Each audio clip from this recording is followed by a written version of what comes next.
revision video for the Macbeth Assessment in Year 9. This assessment will take place in the hall and will be exactly like the exam that you will sit in Year 11. Therefore, when you get into the exam, you will not have a copy of the text to refer to. Let's take a closer look at the exam paper. This is an example of English Literature Paper 1. Now, Paper 1 consists of both Shakespeare and the 19th century novel. In Year 9, you're only going to be doing the Shakespeare part of the exam. And so you won't have the full hour 45 minutes because that's only for the Year 11 exam when you'll be expected to write about 2 texts in that time. The rest of the exam will be exactly the same. So we'll just be answering the section A, which is based on the Macbeth that we've studied.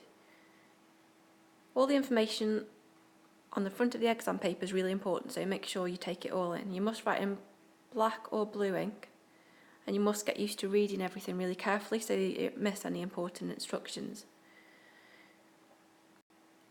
So like I said before, we're not going to be answering section B, we're only going to be answering section A. In the front of the exam it says that AO4 is assessed in section A, and that's important to note. That means that there are 4 marks available for spelling, punctuation and grammar, using vocabulary and sentence structure for clarity, purpose and effect. So there are marks there for spelling, punctuation and grammar, so it's important to bear that in mind. The rest of the marks will be given to you based on your knowledge of the play. Here's an example of a typical exam question. First of all, you need to make sure that you read the question carefully. So it asks you here to read the following extract from Act 1, Scene 5 of Macbeth and answer the question that follows. So by the time you get into the exam, you should know the play really well and know that Act 1, Scene 5 is the scene where Lady Macbeth gets a letter from Macbeth. Then it asks you to read the next part. So at this point in the play, Lady Macbeth is speaking. She has just received the news that King Duncan will be spending the night at her castle. So the next line will always put that extract into context. So it'll just tell you where to find it in the play, what's just happened. And then you'll have a short extract like this one, and it's usually one of the key moments of the play. So it's not going to be something that you've never seen before. I think it's quite obvious from this point of view that we're going to be focusing on Lady Macbeth in this question. Then the question says, starting with this speech, explain how far you think Shakespeare presents Lady Macbeth as a powerful woman. And then it gives you some hints. So it tells you to write about how Shakespeare presents Lady Macbeth in this speech, and then how Shakespeare presents Lady Macbeth in the play as a whole. Now remember, like I said before, you won't have the text with you, so this is where you're going to have to revise and know other parts of the play that you can reference in the answer, because it asks for you to write about the play as a whole. Ideally, you will remember some important quotes as well, because if you've got the quotes, then you can analyse language, and that will get you really good marks. The next important thing to notice here is the marks themselves. So you get 30 marks for AO 1, 2 and 3, and then there are 4 marks for AO 4. AO just means assessment objectives. So the 4 marks, like I said at the beginning of the paper, are given to you for your spelling, punctuation, grammar, vocabulary, all of those technical aspects of your writing. The 30 marks are based on your knowledge of the play and how well you answer these questions. So let's have a closer look at the mark scheme. Right, so here's the assessment objectives. AO1 says, read, understand and respond to text. Students should be able to maintain a critical style and develop an informed personal response. So that essentially is asking you to answer the question. So you've got to read the question and answer it, not just write everything you know about the play. Make sure your answer is focused on the question that you've been given. And the next bullet point says, use textual references, including quotations, to support and illustrate interpretation. So you're backing up what you say with quotes, and a lot of you are really good at knowing this play and understanding the themes, and you can talk about what you think about it, but then some of you forget to refer to the play. So you've almost got to think about proving everything that you say with a really short quote just to show that you can refer to the play. Then the next one is where it asks you to analyse language, form and structure. So here is where you start using your terminology, like is it a metaphor, is it imagery, form and structure. Form, is it a soliloquy, is it a dramatic device being used, and the structure is at what point in the play is this happening, why is that important, what effect is it having on the audience. And the more relevant subject terminology you can use, the higher up that band you will get. Now these two sections of the mark scheme are quite weighty in terms of marks, and then the last two you get less marks for. So you get more marks for this one, AO3, which is showing that you understand the relationship between the text and the context in which it was written. So what that's asking you is to show that you understand what was going on in history when Macbeth was written and what kind of issues there were in society and how that might have affected the way that the audience reacted to it during that time, and perhaps how a more modern day audience might react to it today. And then AO4 is the spelling and grammar, and we know that's worth only 4 marks, so that's the smallest amount of marks. So you can see really that obviously these two are where you're going to get the most marks, and try and get a few references into the context, into your answer wherever you can as well. Now some students might ask about how much should they write about the extract and how much should they write about the play.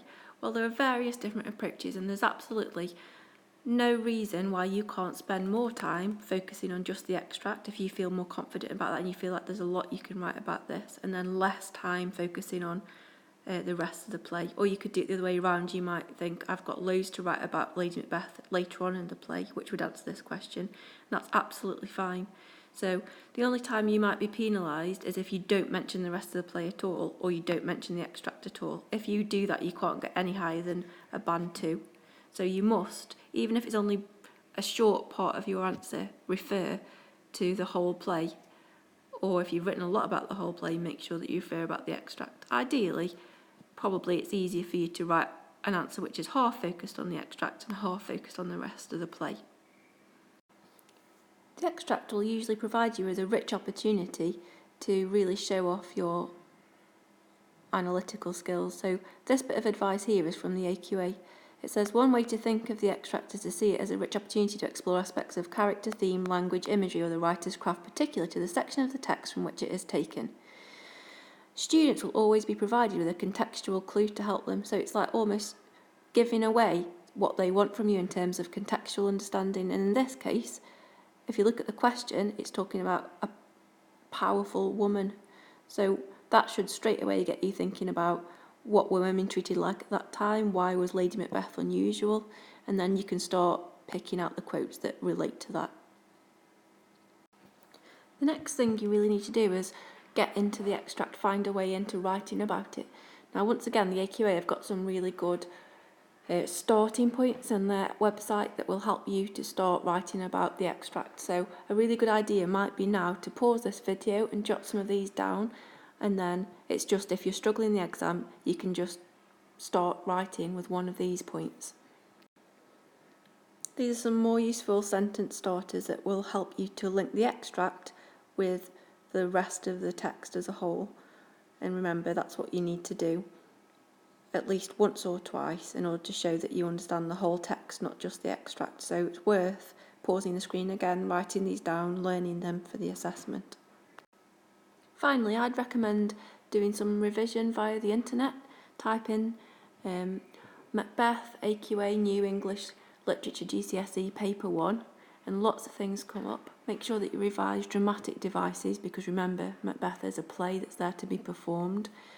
So for example, it might be worth making sure that you understand what a soliloquy is, and then talking about how that's relevant in Macbeth.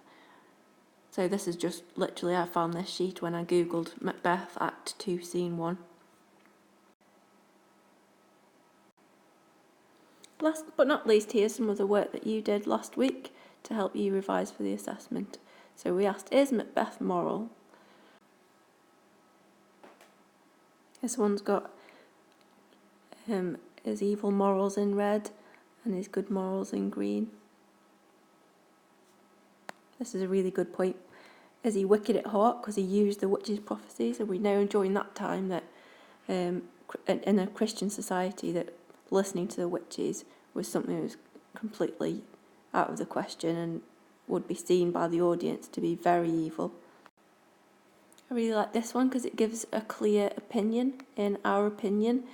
So it kind of shows that you've got a strong argument. Remember, AO1 tells you to respond to the question, so it's not just writing everything that you know, it's like saying, I think Macbeth is a villain and this is why. This is perhaps one of the most emotionally disturbing moments of the play, where Macbeth orders the death of Lady Macduff and all the children, and this poster impressed me because they've got a quote to back up what they said. A lot of your homeworks that you did, you wrote down the reasons why he was a villain or a hero, but you didn't actually put any quotes in. So here, they've put, give to the edge of the sword his wife, his babes, and all unfortunate souls who trace him in his line. Such powerful imagery, and I'm really glad that that quote was chosen to prove that point. So this person obviously thought that Macbeth was to blame because he caused his own wife to commit suicide because of what he'd become. Quite like that one. Someone else drew the assassins that are hired to murder Banquo and Fleance, so Macbeth hadn't even got the courage to do it themselves. And then another group thought that Macbeth actually was a hero because he didn't want to kill Macduff in the end, and he didn't kill him in the end. This poem was really good because it had sophisticated language in it, so I particularly liked how the group called him a tragic hero, because at the start of the play he fights nobly for the king, and he's also got lots of friends that are noble, brave and loyal, and they see him as noble, brave and loyal, and it's got quotes to back that up. "O valiant cousin, worthy gentleman." Fantastic. This was the last one that I really liked a lot, just because it's a conclusion, so every good answer needs a conclusion, but also it's a strong conclusion, so it's ending by saying, we think that Macbeth is a villain because he murdered the king and he thought he could get away with it. And then it's got some contextual understanding as well, so back in the days when Macbeth was written, the king was like next to God. We know that it was a Christian society and that the king was next to God in terms of importance, so they've put it's wicked to murder a king, it's more wicked to murder a good king, and it's even more wicked to murder a good king whilst he's sleeping. So I just think that's a really good way to end your essay. It's a really strong ending. So good luck with your assessments next week, and just make sure that you do lots of revision.